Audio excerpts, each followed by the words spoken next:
Esto es cuestión de redacción y darle la mejor forma a estos objetivos, ¿no? A la redacción de los objetivos. Y para el segundo sería, como ejemplo, el participante será capaz de medir la haciendo uso de un ohmiómetro analógico con un 95% de precisión. Entonces, ahí tenemos dos ejemplos de cómo se redacta un objetivo específico.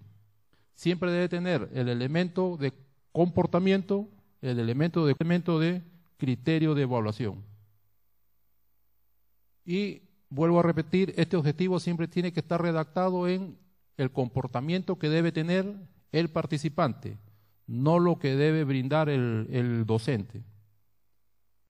Acá tenemos otro ejemplo de formulación de objetivos. El participante será capaz de tornear un eje cónico según el plano, con una precisión de más o menos 15 micras. Otro ejemplo, el participante estará un vestido con corte simétrico de acuerdo a las fichas técnicas en un tiempo de 2 horas. Aquí tenemos un criterio de evaluación, puede ser un criterio de tiempo también, puede ser de calidad, de tiempo, de precisión, etcétera. Luego, ¿cómo se seleccionan los contenidos? Para seleccionar los contenidos tenemos acá 8 pasos. El primero es la selección de operaciones básicas. Esta metodología es para aquellas, para que son prácticamente técnico-productivos o de servicios, en donde se van a combinar tanto la parte práctica como la parte teórica. Como le decía, la primera etapa es selección de operaciones básicas. ¿Cuáles son las que va a aprender el participante? La segunda etapa, se clasifican estas operaciones. La tercera etapa, selección de tareas. Una operación vendría a ser un cambio a un producto, ¿no? A un material, etcétera. Puede ser un cambio físico, un cambio químico, etcétera. Pero si nosotros le enseñamos a los participantes a que aprendan, de repente ellos no le van a dar la significancia que debería tener. Entonces, para ellos se le diseñan algunas tareas que reúnan una serie de operaciones. De esta manera, ellos le van a dar mayor significado a su aprendizaje. Entonces, como tercera etapa, se seleccionan las tareas propias de esta ocupación, en donde involucran una serie de operaciones. La cuarta etapa es, se clasifican las. Quinto, se hace un análisis de tareas operaciones, es decir, una relación entre ellas. Sexta etapa, se prepara un cuadro programa, que vendría a ser el programa práctico. Terminan los programas de tecnología, es decir, la parte teórica. Y 8, se prepara el cuadro analítico. Vamos a ver cada una de estas etapas con mayor detalle. La primera etapa, selección de operaciones básicas. Es un conjunto de acciones que contribuyen a una unidad básica de enseñanza de una ocupación, que estructurada en forma lógica y relacionada con otras unidades conduce a la realización de una tarea. Estamos hablando del concepto de una operación. Tenemos dos tipos de operaciones, básicas y secundarias. Las básicas son aquellas que realizadas con mayor frecuencia y que aparecen en diferentes tareas. Y las secundarias son aquellas realizadas de manera esporádica, ¿no? Un ejemplo, para general o mecánico mantenimiento, una operación vendría a ser perforar en el taladro radial. Perforar vendría a ser hacer un agujero, ¿no? Determinado esta operación, se va a determinar cuál para poder perforar en el taladro radial. Por ejemplo, prensar la pieza en el tornillo, preparar la máquina, perforar la pieza, y siempre va a haber una nota de seguridad. Por ejemplo, usar el fluido de corte adecuado. De esta manera se va acumulando una serie de operaciones propias de la ocupación o del módulo que se va a enseñar. La segunda etapa es la clasificación de las operaciones, es decir, cómo lo vamos a seleccionar. Siempre a través de un orden, puede ser un orden de dificultad, ¿no? Considerando, por ejemplo, la destreza, la coordinación de movimiento, el grado de precisión, el esfuerzo físico, diferentes criterios se pueden tomar. Siempre de lo más simple a lo más complejo. Entonces, primeramente se selecciona aquella operación de tal manera que tenga la mínima dificultad. Luego se tiene la operación con una dificultad máxima. A continuación, se selecciona aquella operación con dificultad media y así sucesivamente, ¿no? Entre la mínima y la media se selecciona una con dificultad intermedia. De igual manera, con una operación de dificultad media con dificultad máxima, se selecciona una operación con dificultad intermedia también.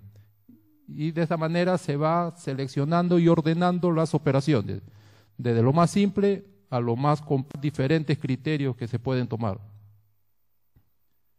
La tercera etapa es la selección de las tareas.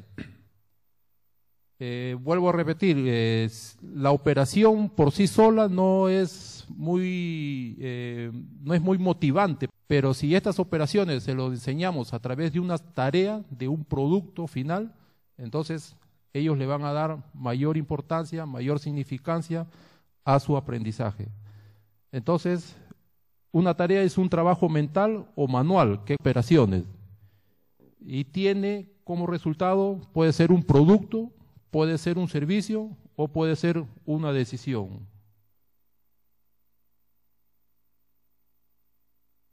De igual manera,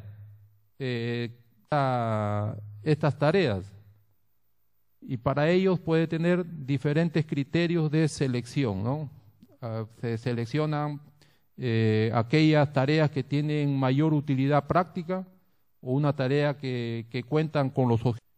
Una tarea que pueda despertar el interés del alumno, que sea interesante, una tarea que pueda contener en principio un máximo de 8 operaciones. Esto es muy importante. Cuando se haga un diseño, pasar más de 8 operaciones. ¿Por qué? Porque en el momento en que el docente o el instructor le va a hacer la demostración de las operaciones, si es más de 8 operaciones ya se le va a hacer un poco más difícil hacer prácticamente se va a pasar mayor tiempo demostrando que el aprendiz repitiendo aquellas demostraciones. Entonces, como principio, no debe tener más de 8 operaciones cada tarea, tal que no haga perder al alumno su interés. Siempre hay que estar motivando al alumno, que no pierda el interés de aprender.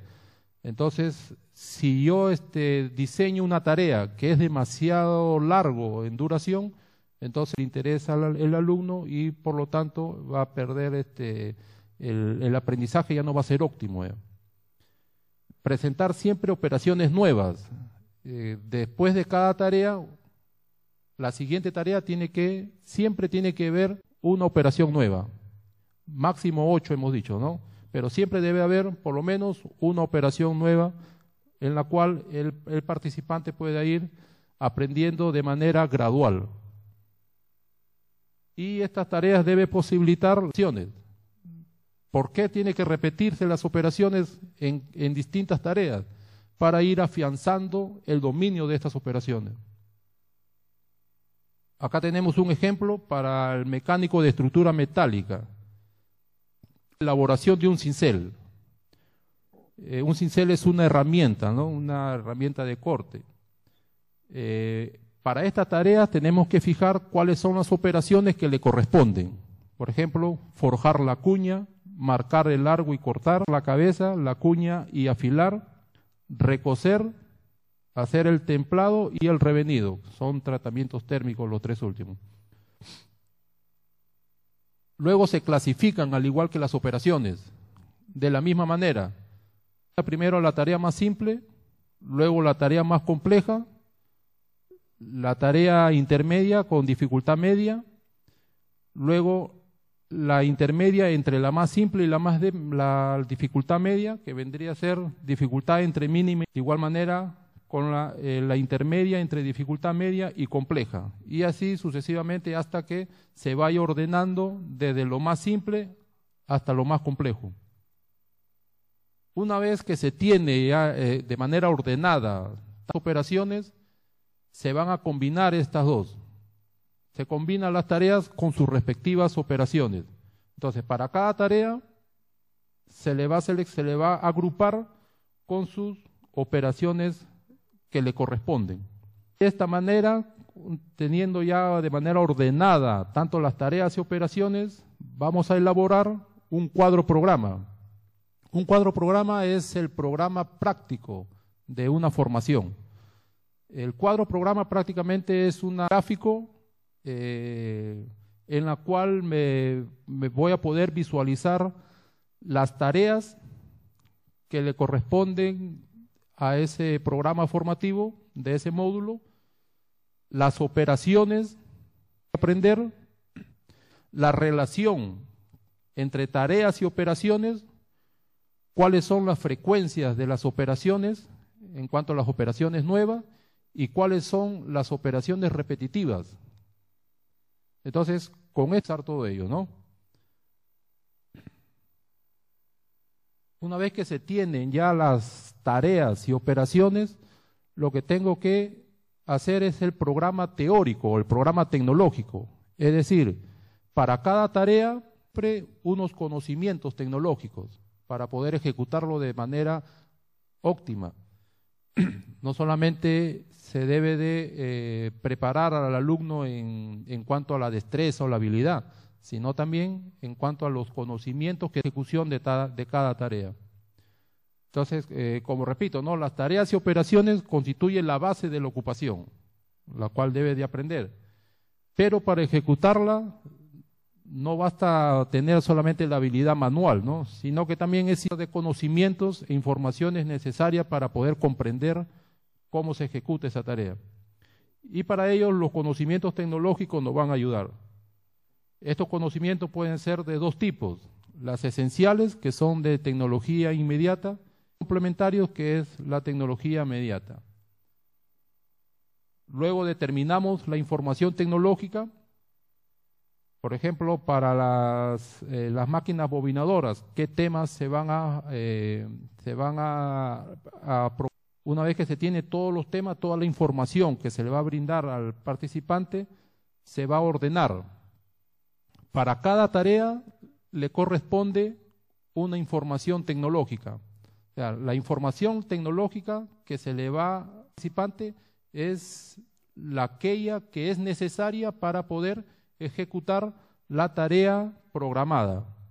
Por ejemplo, para la tarea de instalación de refrigerador o congelador, él necesita saber qué cosas son refrigerador, congelador, cuántos tipos hay, cuál es su uso, cuáles son las características, de cómo se instala, qué cosa es una llave de apriete para hacer la parte mecánica, qué cosas son destornilladores, etcétera, etcétera. Conocimientos, él va a poder ejecutar bien la tarea programada. Y la información complementaria es una información prácticamente de ciencias que debe de complementar a la información tecnológica. Por ejemplo, algo de matemática, algo de química, de física, de seguridad, todo aquello que va a complementar a sus conocimientos tecnológicos. De esta manera, entonces, se elaboran tanto los objetivos y se elaboran los contenidos de formación. Vuelvo a repetir, esta metodología es para aquellos cursos que son técnico-productivos o de servicio, en donde se integra tanto la práctica como la teórica, ¿no? ¿De qué manera, cuál es el proceso en el SENATI para poder elaborar un diseño curricular? Hay dos maneras